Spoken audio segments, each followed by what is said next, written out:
দর্শক, আজকে একটা বিষয় নিয়ে বসলাম। আসলে এই বিষয়টা অনেক যারা হিন্দু ধর্ম সনাতন ধর্মে নাই তাদের কাছে কিরকম, আর শুধুমাত্র যারা সনাতন ধর্মী তাদের কাছে কিরকম, এটা আমি ব্যাখ্যা করি। এটা হচ্ছে সনাতন ধর্মে, হিন্দু ধর্মে যারা আছেন, হিন্দু আসলে সংস্কৃতি, সনাতন ধর্মে যারা আছেন তাদের কাছে এটা খুবই খুবই পবিত্র জিনিস, খুবই পবিত্র জিনিস। কিন্তু এর বাইরে যে কোনো ধর্মের কাছে এটা কিরকম, এটা আপনাদের কাছে একটু তুলে ধরতে চাই। আপনারা তারপরে ডিসিশনটা নেবেন। আমি খুব শর্ট টাইমের মধ্যে এটা বলবো, কারণ হচ্ছে এটা খুব আমাকে বিস্ময় করেছে। আমি যেটা বলবো সেটা হলো, সনাতন ধর্মে গরু বা কাউ কিংবা বুল, মানে যেই গরু দুধ দেয়, ষাঁড়, এই গরুটা হিন্দু ধর্মাবলম্বী যেসব ভাই বোন আছেন বা যারা আছেন তাদের কাছে এটা খুব বেশি বেশি কদরের, খুব বেশি বেশি মূল্যবানের। কারণ হচ্ছে গরু তার কাছে মা। এই মা এমন মা, এটা দেবতুল্য মা, যার যার টাইটেল হচ্ছে গো মাতা। গো মাতা হচ্ছে গরু মা। তো গরু মা, ঠিক আছে, গরুর মা, সবকিছুই আমি বুঝলাম। কিন্তু একটা জিনিস আমি খুব অবাক হই, সেটা হলো ওনাদের ধর্মে কি আসলে এইটা আছে কিনা, এটা আমি একটু কনফিউজড আসলে বলাটা ঠিক হবে না, আমি জানি এটা ওনাদের ধর্মে নাই। ওনাদের দেখাতে পারবে কি, কেউ পারবে কি না, এটা আমি, আমার রিকোয়েস্ট থাকলো আমাকে যেন একটু দেখায় ওনাদের ধর্মে আছে কিনা। আচ্ছা, দুই নম্বরে হচ্ছে সবচেয়ে যে ইম্পর্টেন্ট যে নিউজটা নিয়ে, যে টপিকটা নিয়ে আলোচনা করব, সেটা হচ্ছে এই গরুর যে মলমূত্র আছে, গোমূত্র মানে হচ্ছে ইউরিন, প্রস্রাব, পায়খানা যেটাকে গোবর বলে, এই দুইটাই তারা এমন ভাবে এটাকে খায়, বা তারা এটা জীবনের প্রতিটা প্রতিটা বিষয়ের সাথে এমন ভাবেই জড়িত যে এইটা না হইলে তাদের চলবে না। খুব অবাক হচ্ছি, খুব অবাক হবেন যে এইটা এমন ভাবে জড়িত তাদের জীবনে। প্রতিদিন সকালবেলা প্রতিদিন সকালবেলা তাদের খালি পেটে, যতদূর আমি জানি খালি পেটে, যেমন অনেকে খালি পেটে ঘুম থেকে উঠে পানি খান, অনেকে অনেকে কবিরাজি ঔষধ খান, কিন্তু এটা অলমোস্ট বড় ছোট বুড়া বৃদ্ধ সবাই আশীর্বাদ হিসেবে গরুর ইউরিন, গরুর প্রস্রাব বা গোমূত্র পান করে, এবং বাসায় এটা রিজার্ভ থাকে। ইন্ডিয়ার অনেক অনেক রাজ্যে এইটা খুবই মূল্যবান, দুধের চেয়েও এটার বেশি দাম। দুধ যদি হয় 15 থেকে 20 রুপি ইন্ডিয়াতে, এখানে ভারতে সেখানে গোমূত্র 15-20 থেকে 50 রুপি পর্যন্ত গোমূত্র বিক্রি হয়। এটা শুধু কিন্তু ইন্ডিয়ায়। এবার যদি ধরি ইউরোপ, আমেরিকা, অস্ট্রেলিয়া কিংবা অন্য কোনো কান্ট্রিতে যেখানে হিন্দুরা আছেন, সনাতনী ধর্মরা আছেন, সেখানেও কিন্তু অন্য সবকিছু প্রোডাক্টের চেয়ে ওই গোমূত্রের দামটা বেশি। এটা বাজারজাত করা হয় খুব সুন্দর বোতলে, খুবই চমৎকার বোতলে, যেটা আপনারা দেখলে এটা খুব অবাক হবেন যে এইটার বোতলে চমৎকার করে এটা উপস্থাপন করা হয় বা বিক্রি করা হয়। ঠিক আছে, এই যে আপনারা মনে হয় দেখতে পাচ্ছেন বোতলজাত, এই যে বোতল, এই যে, হ্যাঁ, এগুলো সবই হচ্ছে গরুর গোমূত্র। তো এখন এই যে লেখা আছে, এই যে গোমূত্র, তো এখন এইটা আপনাদের কাছে কিরকম কি জানি না, আমাদের মুসলমান ধর্মে এইটা 100 ভাগ না, টোটালি একটা নাপাক জিনিস। ইভেন তারা এইটাকে শুধু খায় না, যে কোনো কাজে ইউজ করে, যে কোনো কাজে টুথপেস্ট বানাবে, টুথপেস্টের যে ম্যানুফ্যাকচারিং কোম্পানি সেখানে সে কেমিক্যালের সাথে একটু গোমূত্র দিতে হবে তাদের। যদি আপনার শ্যাম্পু বানায়, শ্যাম্পুর মধ্যে একটু গোমূত্র দিয়ে তারপরে শ্যাম্পুর প্রসেসিং ফ্যাক্টরি শুরু হবে। এরপরে আপনার যদি আপনার লন্ড্রি হয় কিংবা ফ্যাব্রিক ইন্ডাস্ট্রি হয়, সেখানে ওয়াশের জায়গাটায় একটু গোমূত্র দিতে হবে। কথাটা আসলে আমার না, কথাটা আমি জেনেছি কোনো এক সনাতন ধর্মীর কাছ থেকে। উনি বলাটা ভুল হবে, সে আমার চেয়ে অনেক ছোট। সে আমার বাসায় কয়েকদিন আগে এসছিল, যদিও আমার সাথে সব ধর্মর মানুষের সাথে খুব ভালো মেলামেশা বা ওঠা বসা। তো এটা আসলে আমি তাদের প্রতি কি বলবো, সম্মান দেখিয়েই, তাদের প্রতি ফুল সম্মান দেখিয়েই বলছি যে তাদের এই জিনিসটা এরকম, যেটা আমাদের ধর্মে পুরাপুরি একটা নাপাক এবং একটা নোংরা একটা জিনিস। এইটা তারা বিভিন্নভাবে বিভিন্ন ইয়েতে পরীক্ষা নিরীক্ষার মাধ্যমে তারা এটা প্রুফ করতে চাচ্ছে যে এইটা তাদের আশীর্বাদ। এখন আমি রোজার মধ্যে শপিংয়ে গিয়েছিলাম। তো শপিংয়ে গিয়ে দেখলাম ওখানে আমি আসলে চেক করছিলাম যে আমি আসলে ইন্ডিয়ান কিছু কিনবো না, আমি ডিসিশনই নিয়েছি। ইভেন আমি গ্রোসারি শপে গিয়েছিলাম পেঁয়াজ কিনতে। তো পেঁয়াজ কিনলাম, আমি বললাম আমাকে ইন্ডিয়ান কিছু দিয়েন না। তো দোকানদার যে হেসে বলল, ভাই না, ইন্ডিয়ান পেঁয়াজ রাখা বন্ধ করে দিছি। এরপরে দেখলাম ডাল। তো ডাল দেখে বললাম এটা ইন্ডিয়ান না, তো বললো যে না, এটা বড় ডাল কিন্তু এটা ইন্ডিয়ান না। পরে যাই হোক, আমার কাছে কেন জানি মনে হলো দোকানদার আসলে হয়তো তার কাছে ওইটা লাস্ট স্টক ছিল, আমার কাছে বেচার জন্য একটু মিথ্যে বলছে বা কিছু একটা করছে। কিন্তু আপনি চিন্তা করেন যে ইন্ডিয়ার সব প্রোডাক্টে আশীর্বাদ স্বরূপ, কেউ যদি বাইক কিনে থাকেন, কেউ যদি জামা কাপড় কিনে থাকেন, সব কিছুতে আশীর্বাদ স্বরূপ 1 ফোঁটা, 5 ফোঁটা, 10 ফোঁটা স্প্রে, কোনো কিছু না কোনো কিছু। আপনি যদি বাইকও কিনেন, ওই বাইক তৈরির সময় ওইটার মধ্যে স্প্রে করা আছে আশীর্বাদ হিসেবে। আশীর্বাদ, মায়ের আশীর্বাদ, এটা তাদের ব্যবসার শুভ লক্ষণ হিসেবে দেখে। কেউ যদি পাঞ্জাবি জামা কাপড় কিনে থাকেন, ওইটা যদি কোনো হিন্দু ইন্ডাস্ট্রিতে তৈরি হয়, কোনো সনাতন ধর্মের ইন্ডাস্ট্রিতে তৈরি হয়, ওটা ওয়াশিংয়ে আপনি ধরে নেবেন ওটার মধ্যে স্প্রে করা আছে গোমূত্র। এরপরে আসেন মশলা, কিংবা ধরেন স্পাইসি, কিংবা ধরেন আপনারা যেটা খান ব্রেকফাস্টে সিরিয়াল খান, ওর মধ্যে গোমূত্র মিক্সড করে ওই সিরিয়ালগুলো কর্নফ্লেক্স বানানো হয়।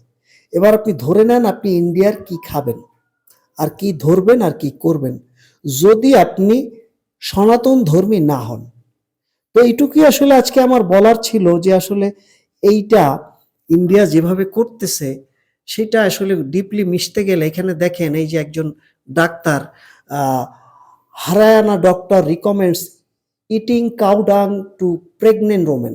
বুঝেন তাইলে, একজন ডক্টর সে বলতেছে। তো আপনারা যারা ইন্ডিয়াতে ট্রিটমেন্ট নিতে যাচ্ছেন, ওখানকার ম্যাক্সিমাম মেডিসিন, আমার তো মনে হয় 100% ইন্ডিয়ান প্রোডাক্ট মেডিসিনে গোমূত্র দেওয়া, এটা তাদের আশীর্বাদ, এটা তাদের বিশ্বাস যে গোমূত্র খেলে আপনি বা গোমূত্র বা কাউডাং, গোবর এটা যদি মেডিসিনে দেওয়া হয়, এটা আপনাকে আশীর্বাদ, মায়ের আশীর্বাদ হিসেবে সুস্থ হবে। দেখেন কিভাবে গায়ে মাখছে গোবর, এই যে দেখেন ভিডিও, এই যে আমি ভিডিওতে দেখাচ্ছি, এই যে এই হলো খাচ্ছে গোমূত্র, এই যে দেখেন খায়, এই যে মাখছে মুখে, এই যে দেখেন, এই যে আমি দেখাই কিভাবে কালেক্ট করে, ওই যে দেখেন কালেক্ট করে, এই যে দেখেন কালেক্ট করতেছে, কালেক্ট করে ওই যে দেখাইলো, কালেক্ট করলো, এই যে এটা এখন খাবে এবং মুখে দিবে। তো আপনাদের এইটা অবগতির জন্য জানাচ্ছি, যারা আসলে ইন্ডিয়া বয়কটের পক্ষে বিপক্ষে নানানভাবে বিভিন্নভাবে কথা বলেন, আমি আসলে পক্ষে বিপক্ষের এটা ধরেন আমি ইন্ডিয়ার পক্ষে না, আমি বয়কটের পক্ষে। কারণ আমি তাদেরই পক্ষে যারা অনেস্ট, ফেয়ার, কিংবা যাদের নেইবারদের মূল্যায়ন করে। এখন যে সরকার আছেন আসলে শিক্ষাতে সমস্যা, এর গোঁড়ামি, ধর্মের গোঁড়ামি বা অনেক কিছু মিলায় তাদের এই অবস্থা। দেখেন কি অবস্থা। এই যে ইউরিনটা সে মুখে মাখছে, খাইছে। ঠিক আছে? তো এরকম কিছু ব্যাপার আপনারা দেখতে পাবেন। এখানে এই যে দেখতে পাইছেন, এই যে এরাও খাচ্ছে, খাইলো। এই যে দেখেন সে খাবে। এই যে খাচ্ছে। তারপরে দেখেন গোবর মাখছে। ঠিক আছে? তো এই হচ্ছে অবস্থা। এর বাইরে এই দেখেন কাউ ইউরিন, এই যে বানাচ্ছে, এগুলা বিদেশে পাওয়া যায়। এগুলা ইন্ডিয়া ছাড়াও বিশ্বের বিভিন্ন দেশে, ইন্ডিয়ান সবগুলোতে এগুলা পাওয়া যায়। এবং এরা প্রতি দোকানে এটা ছিটাবে, প্রতি প্রোডাক্টে এটা ছিটাবে আশীর্বাদ হিসেবে। অল্প, অল্প করে হলেও ছিটাবে। সো আপনারা যদি মনে করেন খাবেন, খান গোবর, খান ইউরিন, পেশাব। গরুর পেশাব যদি কেউ খেতে চান খান। গরুর গোবর যদি কেউ খেতে চান খান। গরুর গোবর বা প্রসাব যদি গায়ে লাগাতে চান লাগান, স্প্রে হিসেবে মারেন, কোনো সমস্যা নাই। কিন্তু আমি মুসলিম হিসেবে আমি পারতেছি না, আমাকে মাফ করবেন। এটা একটা ঘৃণিত জিনিস, এটা একটা নোংরা জিনিস। আর আরেকটা জিনিস আমার রিকোয়েস্ট থাকবে যে কোনো হিন্দু ভাই কোনো হিন্দু ভাই যদি আমাকে একটু শিখাইতেন বা বলতেন আপনার কোন ধর্মের, মানে আপনার যে ধর্মের কোন বইয়ে, আপনার ধর্মের গীতা কিংবা ধরেন অন্য যেগুলোই আছে, তো সেই বইগুলোর মধ্যে আপনার কোন ধর্মীয় কোন গ্রন্থে আছে যে গরু আপনার মা, গরু খাওয়া যাবে না। আমার আমার পাশে ফ্ল্যাটে করোনার মধ্যে একজন আসছিল, একটা ফ্যামিলি থাকতো, আমিও থাকতাম পাশাপাশি। তো সবসময় ওই মুরব্বী একজন, ওনার মেয়েও ছিল। তো প্রথমে আমাকে ভুল হিসেবে খুব প্রথমেই অ্যাগ্রেসিভ হয়ে আমার উপরে আসছিল। পরে যখন দেখছে যে আমি একটা খুবই নিরীহ, মানে কোনো সাথে পাশে কোনো কিছুতে নাই, পরে দেখলাম নিজেই আবার এই খাবার বানায় নিয়ে আসতো। বাবা খাইছো কিনা, বাবা এই করছো কিনা, সেই করছো কিনা, বাবা তুমি বিরিয়ানি নিয়ে আসছো, দিছো, এটা গরুর মাংস না তো। তাই আমি বলতাম যে না আন্টি, এটা খান, সমস্যা নেই, এটা গরু না। আমি জানি আপনারা সরি, আমি জানি আপনারা সনাতন ধর্মী, তো আমি এগুলো আপনাদের সম্মানার্থে আমি এটা করি নাই, বা এটা রেসপেক্ট করি আপনাদের। আপনারা খাবেন না, ঠিক আছে। এই যে দেখেন, এই যে গোমূত্র, এই যে গোবরের এই যে ট্যাবলেট, এই যে গোবরের ট্যাবলেট বিভিন্ন কালারের, এই যে ক্যাপসুল। তো আপনারা যদি খেতে চান খান, যারা এটা ইচ্ছুক। আমার এটা আসলে আমাকে দিয়ে মানে সম্ভব নাই, নোংরা এই নাপাক জিনিস। তো আমি বলবো যে এরকম এই যে ইন্ডিয়া, এই যে স্পাইসির মধ্যে ওরা যে দেয় সেটারও আপনি পাবেন, যে ওরা স্পাইসির মধ্যে কাউডাং বা গোবর এটা গুঁড়া করে ওরা দেয়, মিশায়। সো কেউ যদি খেতে চান খান, আমার সমস্যা নাই। যদিও বাংলাদেশে যারা এটা করতেছে, এই বয়কট ইন্ডিয়া, তাদের এই ব্যাপারটা তারা কখনোই আলোচনায় আনে নাই, বা এটা আসলে হয়তো তাদের প্রয়োজন মনে করে নাই, তারা অন্য ইস্যুতে। আর আমি যদি বয়কট করি, আমি শুধুমাত্র এই মানে অন্য কারণগুলো আমার কাছে অবশ্যই আছে। তারপরে আমার ধরেন আমি মুসলিম হিসেবে এটা আমার কাছে গ্রহণযোগ্যতা নাই। কিন্তু ওনাদের ধর্ম, ওনাদের যারা আমার আশেপাশে আছে তাদের প্রতি আমার রেসপেক্ট সবসময় ছিল, থাকবে। ঠিক আছে? কিন্তু আমার একটাই ব্যাপার হচ্ছে যে এরকম, এই যে মিষ্টি খান, যদি দেখেন যে কোনো মিষ্টির দোকানে খোঁজ নিয়ে জানবেন, যদি থাকে যে ওনাদের যিনি মিষ্টিটা বানিয়েছেন উনি যদি সনাতন ধর্মী হন, তাইলে এটা বুঝে নিবেন যে এটা আসলে না খাওয়া উচিত। কারণ এটার আশীর্বাদ হিসেবে উনি হয় গোবর, নয় এটার ইউরিন বা প্রসাব বা মূত্র এটা ছিটিয়ে দিয়েছে বা কিছু একটা করেছে। সুতরাং এইটা আপনারা বুঝে শুনে খান, আপনাদের কাছে বিশেষ অনুরোধ। এখানে আপনি দেখেন এই যে মোদি সাহেব যে এই যে এটাগুলা করছে, এখানে একটা ভিডিও আমি দেখতেছিলাম যে মোদি সাহেবও গরুকে, এখানে দেখেন এই যে স্যুপ বানাচ্ছে, কই জানি দেখলাম, এই যে স্যুপ বানাচ্ছে, কাউডাং দিয়ে স্যুপ বানাচ্ছে, মানে গোবর দিয়ে স্যুপ বানাচ্ছে, সেটাও খুব টেস্ট করে খাচ্ছে। ঠিক আছে? তো আপনারা খাবেন, সমস্যা নাই, খাবেন। এই যে দেখেন মোদি সাহেব, এই যে মোদি সাহেবের এখানে অ্যাড চলে আসছে মনে হয়। তো মোদি সাহেবের এই যে দেখেন, এই যে তার কালচার, তার ধর্ম, তার সেটা হইতেই পারে, কিন্তু সেই কারণে সেখানে তো আমরা আসলে সাপোর্ট করতে পারি না, বা এই নোংরামিটা আসলে আমাদের দিয়ে হবে না। তো যাই হোক, আপনাদেরকে দেখালাম। এই যে দেখেন মোদি সাহেব, এই যে দেখতে পাচ্ছেন মোদি সাহেব, উনি ওই গরুকে গরু ওনার মা, তো মাকে উনি ওই যে দিয়েছেন, অনেক কিছু খাওয়াচ্ছেন। আমি একটু টেনে দেখাই, তাহলে একটু ভালো দেখবেন। এই যে দেখেন, এই যে মালা পরাচ্ছেন, হ্যাঁ মালা পরাচ্ছেন। তো এখন আমি আসলে, যার যার ধর্ম তার কাছে এটা বিশাল পবিত্র বা অন্যরকম ব্যাপার। তো আমার একটাই শেখা, আমি আসলে শিখতে পছন্দ করি, সব ধর্মকে আমি জানার চেষ্টা করি। আমি মুসলমান তাই বলে নাক উঁচা করলাম বা নাক ছোট করলাম, বা আপনি অন্য ধর্মের আপনি নাক উঁচা করলেন, ঘৃণা করলেন অন্য ধর্ম, ঠিক তা না। আমার উচিত হচ্ছে জানা। আমি জানতে পছন্দ করি, শিখতে পছন্দ করি, আমাকে কারেকশন করতে পছন্দ করি। যদি আমি খুঁজে পাই ইসলাম ধর্মের চেয়েও কোনো ধর্ম পরিপূর্ণ, গুছানো, যেটা জীবন সংবিধান, আমার জীবন থেকে মৃত্যু, পুরো জীবনটা আমার গুছানো, একদম প্রতিটা জায়গায় আমার কোশ্চেনের উত্তর পাবো, তাহলে আমি চেষ্টা করব আমি ওই ধর্মের প্রতিটা জিনিস আরো বেশি করে জানতে, বুঝতে, তাদের হয়ে কথা বলতে। তো আমাকে যদি কেউ এডুকেটেড করেন যে আপনাদের কোন বইটা পড়লে আমি সেই উত্তরগুলো পাবো, আমার সব আনসারগুলো আপনারা দিতে পারবেন, যদি আমাকে কেউ এডুকেট করেন। তো এখন আর আমার কাছ থেকে যদি কেউ বলার থাকে, আমি ছোট্ট করে একটু বলবো যে মুসলমান ধর্মের আসলে এত কিছু দরকার হয় না, কোনো কিছুই নাই। আসলে মুসলমান তো বিশ্বাস করে এক আল্লাহ, মাত্র একজন, সেখানে কোনো ভাগ নাই, কিছু নাই, কারো কাছে যেতে হয় না, কারো কাছে পেতে হয় না। আর পৃথিবীতে একটা অনেকেরই ভুল ধারণা আছে যে মুসলমান ধর্ম বোধ হয় আসলে শুধু মুসলমানই না, এটা ভুল ধারণা।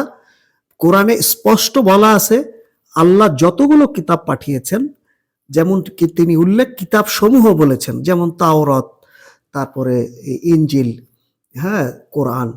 তো ইনজিলটা আসলে যেটা বাইবেল, এটার অরিজিনাল ভার্সন, তাওরাত যেটা ইহুদিদের ইসরায়েলি ভার্সন, যেটা অরিজিনাল ভার্সন, সেগুলোর উপরে আল্লাহ বিশ্বাস করতে বলছে। এ কারণে কিন্তু আমাদের প্রথম নবী কিন্তু আদম আলাইহিস সালাম, যেটা খ্রিস্টানরা বলে অ্যাডাম।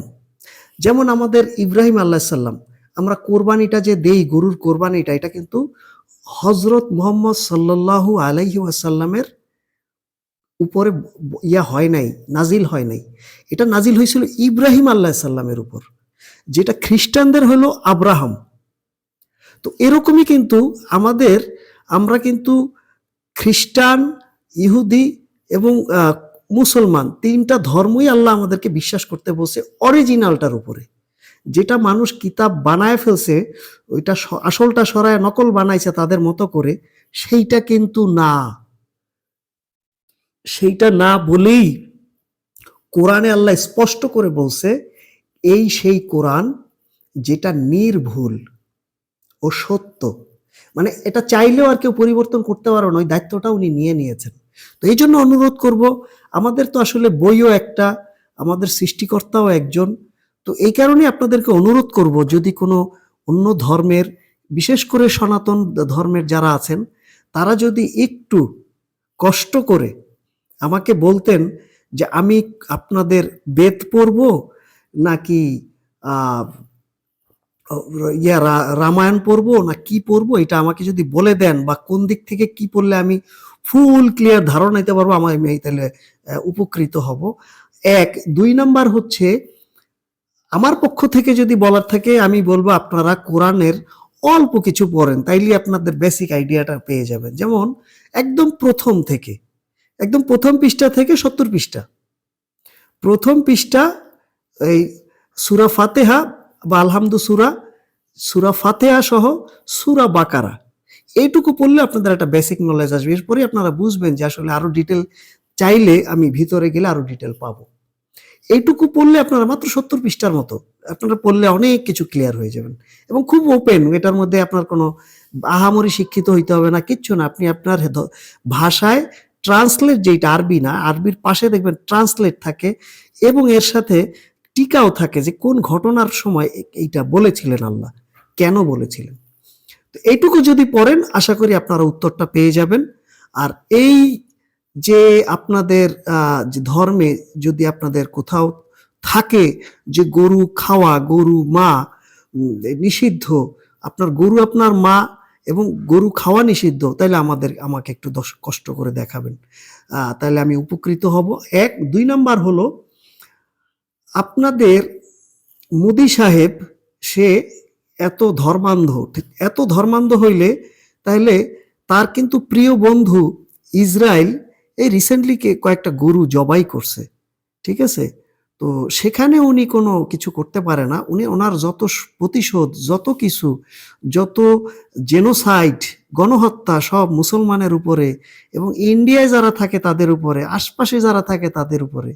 এইটা তো আসলে, এটা নিয়ে আমি নেক্সট ভিডিও একটা আসতেছে, তো আশা করি ওইটাতে আমি কিছু কথা বলে আপনাদেরকে আরেকটু সজাগ করতে পারবো।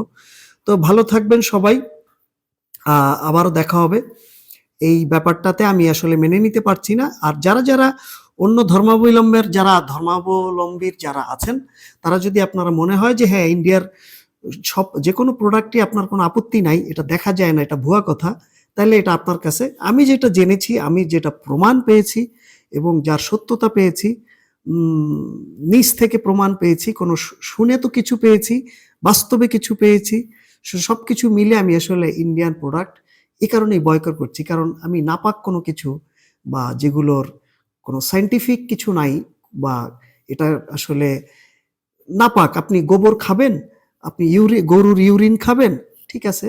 তো গরুর মতো আপনার তো ভেড়া আছে, যে মহিষ আছে, তারপরে জেব্রা আছে, আরো তো অনেক প্রাণী আছে যারা গৃহপালিত কিংবা ঘাস খায়, তৃণভোজী। তো আমরা মনে হয় সেগুলোরও আপনি বাদ দেওয়া উচিত না। যাই হোক, ভালো থাকবেন সবাই, ধন্যবাদ সবাইকে, আসসালামু আলাইকুম।